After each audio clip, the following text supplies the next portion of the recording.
இது உங்கள் AK world ஒயினின் டெக் இன்ஃபோ தமிழ். இந்த டெக் இன்ஃபோ தமிழ் எக்கச்சக்கமான டெக் இன்ஃபர்மேஷன் பார்த்துக்கிட்டு இருக்கோம். ஃபர்ஸ்ட் பார்க்க போற டெக் இன்ஃபர்மேஷன் கேட்டீங்கன்னா OnePlus Open 2 அதோட போட்டோஸ் வந்திருக்கு, டிசைன்ஸ் வந்திருக்கு, லீக் ஆயிருக்கு, நிறைய விஷயம் லீக் ஆயிருக்கு. அதை பத்தி என்ன தெரிஞ்சுக்கலாம். OnePlus Open 2 பாத்தீங்கன்னா OnePlus Open-ஐ விட OnePlus Open-ல பாத்தீங்கன்னா 11.7 mm திக்னஸ் இருந்துச்சு. இது அதை விட திக்னஸ் கொஞ்சம் கம்மியா ஸ்லிம்மா எடுத்து வரதுக்கு முயற்சி பண்ணிருக்காங்க. அதனால இதுல 10 mm திக்னஸ் தான் இருக்க போகுது அப்படின்ற மாதிரி இப்போ தகவல் வந்திருக்கு. அது மட்டும் இல்லாம இதுல வந்து என்ன இருக்க போகுதுன்னு கேட்டீங்கன்னா IPX8 வாட்டர் ரெசிஸ்டன்ட் இருக்க போகுது. இதுக்கு முந்தின ஜெனரேஷன்ல IPX4 தான் இருந்துச்சு. இதுல வேற நம்ம என்னென்ன எதிர்பார்க்கலாம்னு கேட்டீங்கன்னா 8 இன்ச் கொண்ட 2K LTPO AMOLED டிஸ்பிளே எதிர்பார்க்கலாம். 120 Hz refresh rate 6.0 இன்ச் கொண்ட AMOLED அவுட்டர் ஸ்கிரீன் எதிர்பார்க்கலாம். Inner screen 8 inch, outer screen 6.4 inch. அதுக்கப்புறம் வந்து இதுல என்ன SoC எதிர்பார்க்கலாம் கேட்டீங்கன்னா Snapdragon 8 Elite எதிர்பார்க்கலாம். அதுக்கப்புறம் 16GB RAM இருக்க போது, 1TB ஸ்டோரேஜ் வேரியன்ட் வரப்போகுது. அது மட்டும் இல்லாம Exynos 15 பேஸ் பண்ணி Android 15 வரப்போகுது. அது மட்டும் இல்லாம எக்கச்சக்கமான AI இருக்க போது, மல்டி டாஸ்கிங் AI எல்லாம் இருக்க போது. கேமராவை பொறுத்த வரைக்கும் 50MP main camera, 50MP ultra wide, 50MP telephoto, 3x optical ஜூமோட வரப்போகுது. அது மட்டும் இல்லாம ஃப்ரண்ட்ல பாத்தீங்கன்னா 32MP சென்சார் ஒன்று வரப்போகுது. அதுக்கப்புறம் 20MP சென்சார் வரப்போகுது. 2 கேமரா வரப்போகுதுன்ற மாதிரி இப்போ சொல்லியிருக்காங்க. அது மட்டும் இல்லாமல் இதுல வேற என்ன வரப்போகுதுன்னு கேட்டீங்கன்னா பேட்டரியை பொறுத்த வரைக்கும் 5900 mAh வரப்போகுது. 80 watts வைல்டு, 50 watts வயர்லெஸ் சார்ஜிங்கோட வரப்போகுது அப்படின்ற மாதிரி சொல்லியிருக்காங்க. இதே டேப் தான், இதே ஃபோல்டபிள் ஃபோன் தான் OnePlus Open 2ன்றது. அதே அப்படியே வந்து Oppo Find N5 வரப்போகுது அப்படின்றது நீங்க தெரிஞ்சுக்கிங்க. இப்போ இது இந்தியாவுக்கு எப்போ வரலான்ற மாதிரி எதிர்பார்க்கப்படுகிறதுன்னு கேட்டீங்கன்னா இந்தியாவை பொறுத்த வரைக்கும் ஃபர்ஸ்ட் சைனாவில் லான்ச் ஆகும். சைனாவில் 2025 இயர்ல லான்ச் ஆயிடும். Quarter 1 2025 வந்துடும். அதுக்கப்புறம் பாத்தீங்கன்னா இந்தியாவுக்கு எப்போ வரலாம்னு கேட்டீங்கன்னா Quarter 2 ஸ்டார்டிங்ல அல்லது Quarter 2ல வந்து மிட்ல வரலாம் அப்படின்ற மாதிரி எதிர்பார்க்கப்படுகிறது. அது மட்டும் இல்லாம இதுல வந்து 2 மெமரி வேரியன்ட் வரலாம், 2 கலர் சாய்ஸ் வரலாம் அப்படின்ற மாதிரி சொல்லி இருக்கிறது. என்னென்ன கலர் வரலாம் கேட்டீங்கன்னா பிளாக் அண்ட் கிரே கலர் வரலாம் அப்படின்ற மாதிரி இப்போதைக்கு தகவல் கிடைச்சிருக்கு. இப்போதைக்கு வந்திருக்க தகவல் இதுதான். மேற்கொண்டு ஒரு தகவல் வரும்போது நம்ம அப்டேட் பண்றோம், பிரைஸ் வரும்போது அப்டேட் பண்றோம். நம்ம அடுத்ததா பார்க்க போற டெக் இன்ஃபர்மேஷன் கேட்டீங்கன்னா Infinix தரப்புல இருந்து Infinix Note 50 டிசைன் டீடைல் கிடைச்சிருக்கு. அது என்னன்னு தெரிஞ்சுக்கலாம். Infinix Note 50 வந்து FCC லிஸ்டிங் ஆனதுனால அதோட வந்து மாடல் நம்பர் கிடைச்சிருக்கு. அது மட்டும் இல்லாம அதுல வந்து என்ன இருக்குன்னு கேட்டீங்கன்னா Infinix Note 50 சீரிஸ்ல மொத்தம் 3 மாடல்ஸ் வரப்போகுது அப்படின்ற மாதிரி தெரிஞ்சிருக்குங்க. அது மட்டும் இல்லாம Infinix 50 பொறுத்த வரைக்கும் Note 50 பொறுத்த வரைக்கும் ரீடிசைன் பண்ண கேமராவை கொண்டு வந்திருக்காங்க. அதாவது பாக்ஸி டைப்ல கேமரா கொண்டு வந்திருக்காங்க. அதுல வந்து 3 கேமரா இருக்க போது, ஒரு ரவுண்ட் டைப்பான பிளாஷ் இருக்க போது, ஆரோ பிளாஷ் அப்படின்ற மாதிரி இருக்க போது அப்படின்றது தெரிஞ்சுங்க. Infinix Note 50 பொறுத்த வரைக்கும் FCC டீடைல்ஸ்ல என்னென்ன கிடைச்சிருக்கு அப்படின்றது தெரிஞ்சுக்கலாம். அது மட்டும் இல்லாம 2 மாடல்ஸ் வரப்போது, டிஃப்ரெண்ட் கலர்ல வரப்போது அப்படின்ற மாதிரி சொல்லியிருக்காங்க Infinix Note 50 பொறுத்த வரைக்கும். அது மட்டும் இல்லாம Infinix Note 50ல வேற என்ன இருக்கலாம்னு கேட்டீங்கன்னா இது ஒரு வேற என்ன இருக்குன்னு கேட்டீங்கன்னா வைஃபை கனெக்டிவிட்டி இருக்கு. இது வந்து Infinix Note 50 பொறுத்த வரைக்கும் இது வந்து 45 வாட்ஸ் ஃபாஸ்ட் சார்ஜிங் சப்போர்ட் இருக்க போது அப்படின்ற மாதிரி தகவல் கிடைச்சிருக்கு. அது மட்டும் இல்லாம இதுல வந்து வேற என்ன இருக்க போகுதுன்னு கேட்டீங்கன்னா இப்போதைக்கு வந்திருக்க தகவல் இதுல மொத்தம் 3 போன் வரப்போகுதுன்னு சொன்னால அது என்னன்னு Infinix Note 50, Note 50X, Note 50 Pro அப்படின்ற மாதிரி 3 போன் வருது. அந்த 3 போனுக்கான மாடல் நம்பர் இப்ப கிடைச்சிருக்கு. இப்போதைக்கு வந்திருக்க டீடைல் இதுதான். மேற்கொண்டு டீடைல் வரும்போது நான் உங்களுக்கு அப்டேட் பண்றேன். அதுக்கு நம்ம சேனலை சப்ஸ்கிரைப் பண்ணி ஃபாலோ பண்ணி வச்சுங்க. நம்ம அடுத்தா பார்க்க போற டெக் இன்ஃபர்மேஷன் கேட்டீங்கன்னா விவோவோட X200 அல்ட்ரா எப்போ லான்ச் ஆகுது. அது மட்டும் இல்லாமல் விவோவோட 2025 ரோட் மேப். நம்ம இதுக்கு முன்னாடி வந்து நேத்திய வீடியோல ஓப்போவோட ரோட் மேப், ஓப்போ எந்தெந்த டயத்தில் என்னென்ன போனை லான்ச் பண்ண போறாங்க, முக்கியமாக ஃபிளாக்ஷிப்லாம் எப்போ வரப்போகுது அப்படின்றத தெரிஞ்சுக்கிட்டோம். இப்போ வந்து விவோவோட X200 அல்ட்ரா ஃபர்ஸ்ட் எப்போ லான்ச் ஆகுதுன்றது தெரிஞ்சுக்கலாம். விவோ X200 அல்ட்ரா இதை பத்தி வேணா நம்ம இங்கிலீஷ் சேனல்ல ஒரு வீடியோ போட்டிருக்கோம். என்னென்ன ஸ்பெக் இருக்குன்றது டெடிகேட்டா வீடியோ போட்டிருக்கோம். உங்களுக்கு இங்கிலீஷ்ல பார்த்தாலும் தமிழ்ல பார்க்குறவங்களும் புரிஞ்சுக்கிற மாதிரி தான் நம்ம இங்கிலீஷ்ல சொல்லியிருக்கோம். டெக்னிக்கல் லாங்குவேஜ்ல தான் பேசல, நார்மல் இங்கிலீஷ்ல தான் பேசியிருக்கோம். அதனால வந்து அதை பார்த்தீங்கன்னா கூட உங்களுக்கு ஈஸியா புரிஞ்சிடும். அதனால வந்து புரிஞ்சுக்கிங்க, அங்க பார்த்து தெரிஞ்சுக்கிங்க. இதுல வந்து என்ன பெருசா பேசப்படுகிறது கேட்டீங்கன்னா குயிக்கா மட்டும் இங்க சொல்றேன், ஃபுல்லா வேணா அங்க பார்த்து தெரிஞ்சுங்க. இதுல வந்து Snapdragon 8 Elite வரப்போகுது.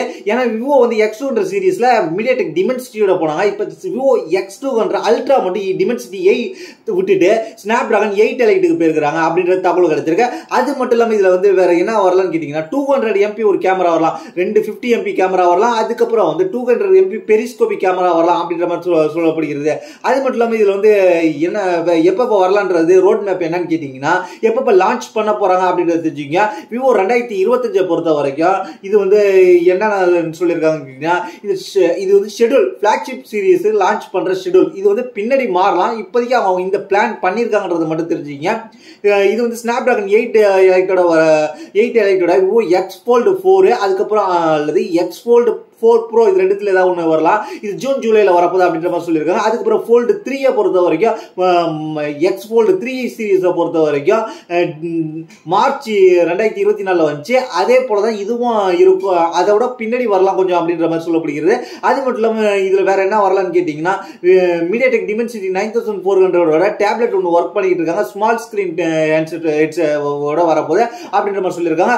அதுவும் வந்து கூடிய சீக்கிரத்தில் வந்துடும். அது மட்டும் இல்லாமல் இதை அடுத்த நம்ம பார்க்க போறது என்னன்னா, இதுல வந்து H1 அதாவது 2025 ஏப்ரல் மந்த்ல என்ன வரப்போகுதுன்னு கேட்டீங்கன்னா, விவோ X200 அல்ட்ரா வரலாம் அப்படின்ற மாதிரி சொல்லப்படுகிறது. அது மட்டும் இல்லாமல் வேற என்ன வரலாம்னு கேட்டீங்கன்னா, இப்போதைக்கு வந்திருக்க டீட்டெயில் தான். ஓப்போ கொடுத்த மாதிரி இவங்க டீட்டெயிலாக ஓப்போக்கு என்னென்ன ரோட் மேப் வரும், எப்போ வரும்ன்ற சொன்ன மாதிரி இவங்க வந்து அந்த அளவுக்கு டீட்டெயிலாக ரோட் மேப் கொடுக்கல. ஆனால் கொஞ்சம் ஹிண்ட் மட்டும் கொடுத்துருக்காங்க அப்படின்றத தெரிஞ்சுங்க. மேற்கொண்டு அப்டேட் வரும்போது நம்ம சேனல் அப்டேட் பண்ணுறோம். அதுக்கு மறக்காம சப்ஸ்கிரைப் பண்ணிச்சிங்க. நம்ம அடுத்த பார்க்க போற விஷயம் கேட்டீங்கன்னா, சாம்சங் கேலக்ஸி S25 அல்ட்ரா அதுல வந்து ஒரு புதுசா ஒரு கலர் வேரியன்ட் வரலாம் அப்படின்ற மாதிரி வந்திருக்கு. Blue colour variant. நீங்க நினைக்கிற மாதிரி ப்ளூ கலர் நல்லா டார்க் ப்ளூ, நல்லா ஸ்கை ப்ளூ கலர்ல அல்லது இந்த இந்த கவர்ல காமிக்கிற பாருங்க, இந்த பேப்பர்ல இந்த மாதிரி கலர் ப்ளூல வரும் அப்படின்றதெல்லாம் நினைக்க வேண்டாம். இதுவும் ப்ளூன்னு தான் சொல்லியிருக்காங்க. ஆனா இது வந்து ஒரு லைட்டா இருக்கு, ரொம்ப லைட் கலரா இருக்கு. பாக்குறதுக்கு வந்து இது ப்ளூன்னு நீங்க சொல்ல முடியாது. ஒரு வித கலர் அல்ல, ப்ளூலே வந்து ரொம்ப டிம்மான கலர்னு சொல்லலாம், டிம் ப்ளூன்னு சொல்லலாம். அந்த அளவுக்கு மாதிரி ஒரு கலர் வரப்போகுதுன்ற மாதிரி இப்போ வந்து தகவல் கிடைச்சிருக்கு. அதை மட்டும் தெரிஞ்சுக்கோங்க. மேற்கொண்டு டீட்டெயிலாம் வந்து நம்ம சேனல்ல இருக்கு. லான்ச் ஈவெண்ட்ல என்னென்ன அடுத்தடுத்து நெருங்கிட்டு இருக்கிறதுனால என்னென்ன கலர், என்னென்ன டீட்டெயில், என்னென்ன சின்ன மைனர் டீட்டெயிலாம் கிடைக்கும், அதை சின்ன குயிக்காக தெரிஞ்சுக்கோங்க.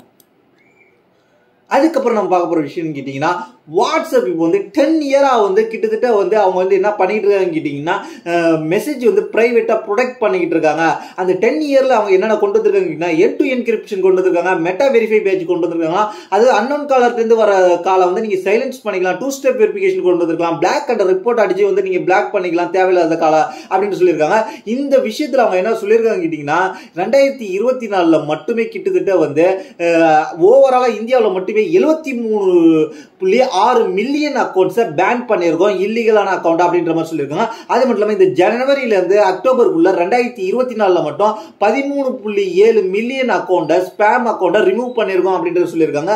அவங்க எப்ப என்னென்ன கொண்டு வந்ததா சொல்றாங்கன்னு கேட்டீங்கன்னா, 2016 என் டு என்கிரிப்ஷனை கொண்டு வந்திருக்கோம், 2019 face ID and touch ID unlock ஃபீச்சரை கொண்டு வந்திருக்கோம், 2020 டிசப்பியரிங் மெசேஜ் ஃபீச்சரை கொண்டு வந்திருக்கோம். அதாவது கொஞ்சம் மெசேஜ் பண்ணிட்டு நம்மளுக்கு தேவையில்லை, இது கொஞ்சம் பிரைவேட்டா இருக்குன்னு வச்சுக்கோங்க, டிசப்பியர் ஆகிற மாதிரி கொண்டு வந்திருக்கோம். அதுக்கப்புறம் 2023 private audience selector sectors status privacy, அதுக்கப்புறம் அன்னோன் காலர்ஸ் சைலன்ஸ் பண்றது, இந்த மாதிரி எல்லாம் கொண்டு வந்தோம். 2024 பாத்தீங்கன்னா குரூப் கான்டெஸ்ட் கார்டுன்னு சொல்லி பாஸ்கி வெரிஃபிகேஷன் அது வந்து iOS-க்காக கொண்டு வந்தோம் அப்படின்ற மாதிரி இப்ப சொல்லியிருக்காங்க. இவங்க எப்ப என்னென்ன கொண்டு வந்திருக்கா சொல்லியிருக்காங்க. 10 இயரா வந்து நாங்க செக்யூரிட்டிக்காக ஒர்க் பண்ணிட்டு இருக்கோம் அப்படின்றத சொல்லியிருக்காங்க. நம்ம அடுத்ததா பார்க்க போற டெக் இன்ஃபர்மேஷன் என்னன்னு கேட்டீங்கன்னா, இது வந்து சாம்சங் கேலக்ஸி Z Flip 7 பத்தி வந்திருக்கு. சாம்சங் கேலக்ஸி Z Flip 7 வந்து நம்ம வந்து நிறைய இடத்துல சொல்லிட்டோம். அவங்க வந்து ஓன் ப்ராசஸரோட போறாங்க. அதாவது ஓன் ப்ராசஸரான Exynos 2500 ப்ராசஸர். இது நீங்க நம்ம சேனல்ல ஃபாலோ பண்ணவங்களுக்கு தெரியும். அதுதான் நீ சொல்லிக்கிட்டே இருக்கியா, அப்புறம் என்னடா இதுல என்ன ஸ்பெஷல்னு கேட்டீங்கன்னா, இப்போ வந்து Z Flip 7 அண்ட் 7 பொறுத்த வரைக்கும் அவங்க என்ன சொல்லிக்கிறாங்கன்னா, Z Flip அண்ட் 7 Fold பொறுத்த வரைக்கும் அவங்க என்ன பண்ணிருக்காங்க, இதுல வந்து நெக்ஸ்ட் இயர் வரப்போகுதுன்றது எல்லாருக்கும் தெரியும். அதுல வந்து அவங்க பெருசா பேசப்படுகிறாங்க கேட்டீங்கன்னா, அடுத்த வருஷம் வந்து அவங்க மொத்தமா வந்து 229.4 மில்லியன் ஸ்மார்ட் போனை நெக்ஸ்ட் இயர் வந்து மேனுஃபேக்சர் பண்ணி சேல்ஸ் பண்ணணும் அப்படின்ற மாதிரி சொல்லியிருக்காங்க. இதுல வந்து Z Flip 7 மட்டுமே கிட்டத்தட்ட 3 மில்லியன் யூனிட் வந்து ப்ரொடக்ஷன் பண்ணி சேல்ஸ் பண்ணணும் அவங்க டார்கெட் வச்சிருக்காங்க. அதுல மொத்த டார்கெட்ல 1% இருக்கு. அதுல வந்து Z Flip FE பட்ஜெட்டை பொறுத்த வரைக்கும் கிட்டத்தட்ட 9 லட்சம் யூனிட், அதாவது 0.4% வந்து நாங்க யூனிட்டை ப்ரொடக்ட் பண்ணி சேல்ஸ் பண்ண போறோம் அப்படின்ற மாதிரி சொல்லியிருக்காங்க. அவங்க ப்ரொடக்ஷன் பிளான் இதுதான். ஆனா வந்து அது மட்டும் இல்லாம இன்னொன்னு என்ன சொல்லியிருக்காங்க கேட்டீங்கன்னா, அவங்களோட ஃபிளாக்ஷிப் ப்ராசஸரான Exynos 2500 கொஞ்சம் வந்து மிட் ரேஞ்ச் போன்லயே நாங்க கொண்டு வரதுக்கு முயற்சி பண்ணுவோம் அப்படின்ற மாதிரி சொல்லியிருக்காங்க.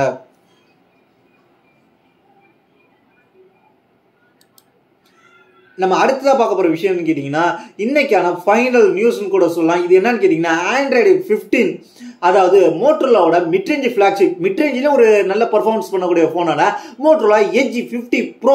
இந்த மோட்டோரோலா எட்ஜ் 50 ப்ரோ வந்து கிட்டத்தட்ட அதில் வந்து ஆண்ட்ராய்டு 15 வெர்ஷன் வந்துச்சு. கிட்டத்தட்ட வந்து ஆண்ட்ராய்டு 15 வெர்ஷனை பொறுத்த வரைக்கும் அது அப்டேட் எவ்வளோன்னு கேட்டிங்கன்னா 1.77 GB. கிட்டத்தட்ட பெரிய ஃபைல் தான். இந்த ஃபைலை வந்து நிறைய ஃபீச்சர்ஸ் இம்ப்ரூவ் பண்ணி வரும் அப்படின்ற மாதிரி எதிர்பார்த்துக்கிட்டு இருந்த மோட்டோ ஃபேன்ஸுக்கு அதே மாதிரி சில பக்ஸிங் அள்ளிட்டு வந்து தள்ளிட்டாங்க மோட்டோ. அதனால யாராவது ஆண்ட்ராய்டு 15க்கு மூவ் ஆகலாம் அப்படின்றீங்கன்னா மோட்டோ தரப்புலேருந்து இந்த மோட்டோ தரப்புலேருந்து கொஞ்சம் வெயிட் பண்ணுங்க தான் என்னோட கருத்து. எந்த போனா வச்சிருந்தாலும் கொஞ்சம் வெயிட் பண்ணுங்க. அதுதான் உடனே வந்து எந்த போனா இருந்தாலும் நீங்க வந்து அப்டேட் பண்ணாதீங்கன்னு சொல்றது. 1 வீக்கோ 10 டேஸோ வெயிட் பண்ணிட்டு உங்க தெரிஞ்ச கூகுள்லயோ அல்லது யூடியூப்லயோ நீங்க சர்ச் பண்ணி பாருங்க. அதுல ஏதாவது பக்ஸ் இருந்தா ரிப்போர்ட் பண்ணிருப்பாங்க நம்மள மாதிரி யூடியூபர்ஸ். அதனால வந்து நீங்க அந்த பக்ஸ் இருக்குன்னு தெரிஞ்சுக்கிட்டு பரவாயில்லன்னா நீங்க அப்டேட் பண்ணுங்க. அப்படி இல்லைன்னா எனக்கு இந்த பக்ஸ் எல்லாம் இருக்கக்கூடாதுன்னு நினைச்சீங்கன்னா கொஞ்சம் வெயிட் பண்ணுங்க. அதுக்கப்புறம் ஸ்டேபிளா பக்ஸ் கிளியர் பண்ணி விடுவாங்க அந்த மோட்டோ கம்பெனி. எந்த பிராண்டோ அந்த பிராண்ட் அதுல இருந்து நீங்க எஸ்கேப் ஆகிக்கலாம். இப்போ மோட்டோ தரப்புல இருந்து என்ன சொல்லியிருக்காங்க கேட்டீங்கன்னா மல்டிபிள் யூசர், ஒரு சில பேர் என்ன இல்ல மட்டும் இல்லாம மல்டிபிள் யூசர் என்ன சொல்லியிருக்காங்க, மல்டிபிள் இஷ்யூ சொல்லியிருக்காங்க. பலவிதமான இஷ்யூ சொல்லியிருக்காங்க. என்னன்னு கேட்டீங்கன்னா ரேண்டமா பிளாக் ஸ்கிரீன் வந்து அப்படியே ஃப்ரீஸ் ஆயிடுது ஸ்கிரீன்ல அப்படின்ற மாதிரி சொல்லியிருக்காங்க. அதுக்கப்புறம் பேட்டரி வந்து ரொம்ப ட்ரைன் ஆகிட்டு இருக்கு. அதுக்கப்புறம் நாங்க ஏதாவது ஆப் ஓபன் பண்ணா அது அப்படியே கிராஷ் ஆகி அப்படியே ஆப் வெளில வந்துருது அப்படின்ற மாதிரி சொல்லியிருக்காங்க. அது மட்டும் இல்லாம சம் ஃபீச்சர்ஸ் வந்து எதிர்பார்த்தது இருக்குன்ற சொல்லியிருக்காங்க. சில இது அது சர்க்கிள் டு சர்ச் இருக்கு, பிரைவேட் ஸ்பேஸ் கொடுத்துருக்காங்க. அது மட்டும் இல்லாம இதெல்லாம் வந்து இருந்தாலும் எங்களுக்கு வந்து இந்த மாதிரியான கிராஷ் நடக்கும்போது எங்களுக்கு வந்து இஷ்யூ இருக்கு அப்படின்ற மாதிரி சொல்லியிருக்காங்க. அது மட்டும் இல்லாம கேமரா ப்ராப்ளம் இருக்கு அப்படின்ற மாதிரி சொல்லியிருக்காங்க. கேமராவில் சில பக் இருக்கு. இதெல்லாம் நீங்க வந்து கேமரா பட்டன் கிளிக் பண்ணும்போது இமிடியேட்டா வந்து போட்டோஸ் எடுக்க மாட்டாங்க. அதாவது நம்ம வந்து ஃபங்க்ஷனல் ஒர்க் பண்ணும்போது, அதாவது வெளில உள்ள நம்ம வால்யூம் பட்டில் அழுத்த சில நேரத்தில் ஃபோட்டோ கிளிக் பண்ணுற மாதிரி வச்சிருப்போம். அந்த ஆப்ஷனை கிளிக் பண்ணும்போது ஃபோட்டோஸ் டக்குன்னு எடுக்க மாட்டேங்குது, ஸ்லோவாக இருக்கு ப்ராசஸிங் அப்படின்ற மாதிரி சொல்லியிருக்காங்க. யாருன்னு கேட்டிங்கன்னா ஆண்ட்ராய்டு 15 அப்டேட் பண்ணின மோட்டோ எட்ஜ் 50 ப்ரோ யூசர்ஸ். அதுக்கப்புறம் வந்து ஆப்லாம் வந்து கிராஷ் ஆகுது. அடிஷ்னலி ப்ளூடூத் வந்து டாங்கிள்ஸ் வந்து ஒர்க் ஆக மாட்டேங்குது அப்படின்ற மாதிரிலாம் சொல்லியிருக்கிறாங்க. நிறைய இஷ்யூவை சொல்லியிருக்கிறாங்க. அதனால பொறுத்திருந்து அப்டேட் பண்ணுங்கன்றதான் என்னுடைய கருத்து. இதுதான் இன்னைக்கான டெக் இன்ஃபர்மேஷன். இதை பத்தி உங்களுடைய கருத்து என்னது கீழே உள்ள கமெண்ட்ஸ் கமெண்ட் பண்ணுங்க. என்ன வந்து பர்சனலா கான்டாக்ட் பண்ணி உங்களோட ஃபீட்பேக்கையோ உங்களோட கருத்தையோ உங்களோட எக்ஸ்பீரியன்ஸ் ரிவ்யூ, நீங்க ஒரு போன் வச்சிருந்தாலும் அதை பத்தி நீங்க சொல்லணும்னு நினைச்சாலும் நம்ம சேனல் வழியா சொல்லலாம். உங்களுக்கு பக் இருந்தாலும் உங்களுக்கு எந்த ப்ராப்ளம் இருந்தாலும் டெக் வழியா அதை நீங்க நம்ம சேனல் வழியா நீங்க எல்லாருக்கும் தெரிவிக்கிறோம். நம்ம போன் வச்சிருக்க மாதிரி எல்லாருக்கும் இருக்கான்றது தெரிஞ்சுக்கணும்னு நினைச்சீங்கனாலும் நம்மள்ட்ட கான்டாக்ட் பண்ணி சொல்லலாம். சொல்லும்போது நான் வீடியோல சொல்லுவேன். அது வந்து மற்ற யூசர்ஸ் பார்த்துட்டு உங்களை மாதிரி இப்ப மோட்டோல வச்சிருக்க மோட்டோல உங்களுக்கு ஒரு பிரச்சனை இருக்கு, மோட்டோ ஒரு போன்ல, அதை பத்தி நீங்க சொல்லும்போது நானும் வீடியோல சொல்லுவேன். வீடியோல சொல்லும்போது அதே போல இருந்தா கமெண்ட்ல பண்ணுவாங்க. அப்போ இது வந்து எல்லாருக்கும் இருக்கு அப்படின்றது பிராண்டுக்கு தெரியப்படுத்துறதுக்கு நம்ம முயற்சி பண்ணலாம் அப்படின்றதான். அதனால என்ன கான்டாக்ட் பண்றதுக்கு நீங்க வந்து நம்மளோட இன்ஸ்டாகிராம் இருக்கு, ட்விட்டர் இருக்கு, அதை ஃபாலோ பண்ணி வச்சுக்கு நம்மளை கான்டாக்ட் பண்ணலாம். அதெல்லாம் லிங்க் கீழே இருக்கு. அதுல மட்டும் தான் நீங்க போடணும். ஃபேக் ஐடி இருந்துச்சுன்னா நான் பொறுப்பு கிடையாது. அது மட்டும் இல்லாம நம்மளோட அபிஷியல் வாட்ஸ்அப் சேனல் இருக்கு. அது மூலியமா நீங்க வந்து எந்த ப்ராடக்ட் வேணாலும் ஜெனியூனா இருக்கும், நீங்க ஆஃபரை கிளிக் பண்ணி பர்ச்சேஸ் பண்ணலாம். ஆஃபர் ஜெனியூன் ஆஃபர் மட்டும் தான் போடுவோம். நம்ம கண்டகிறது எல்லா ஆஃபரையும் போடுறது கிடையாது. இம்பார்ட்டன்ட் ஆஃபர்ஸ் மட்டும் தான் உங்களுக்கு அங்க அப்டேட் பண்ணிட்டு இருக்கோம். அதனால அங்க ஃபாலோ பண்ணி வச்சீங்க. குறிப்பா நியூ இயர் சேல் வரப்போது, அதுக்கப்புறம் வந்து பொங்கலுக்கு ஃபெஸ்டிவல் சேல் வரப்போது, எக்கச்சக்கமான சேல்ஸ் வரப்போது, எக்கச்சக்கமான சேல்ஸ்க்கான முக்கியமான ஆஃபர்ஸ்லாம் உங்களுக்கு அப்டேட் பண்ணிக்கிட்டே இருப்போம். அங்க நீங்க பர்ச்சேஸ் லிங்கை கிளிக் பண்ணி பர்ச்சேஸ் பண்ணும்போது அது ஆஃபர் லிங்க் தான். நான் வந்து வேற எந்த லிங்க் கொடுக்கல. அந்த ஆஃபர் லிங்க் மூலமா நீங்க போகும்போது உங்களுக்கு வந்து ஸ்ட்ரெயிட்டா ஆஃபர் பேஜுக்கு போயிடுவீங்க. வேற ஏதாவது நீங்க போய் சர்ச் பண்ணும்போது ஆஃபர் கிடைக்கலன்னு என்ன கேட்கக்கூடாது. அதான் சொல்றேன். இதுதான் இன்னைக்கான இன்ஃபர்மேஷன். தேங்க்ஸ் ஃபார் வாட்சிங்.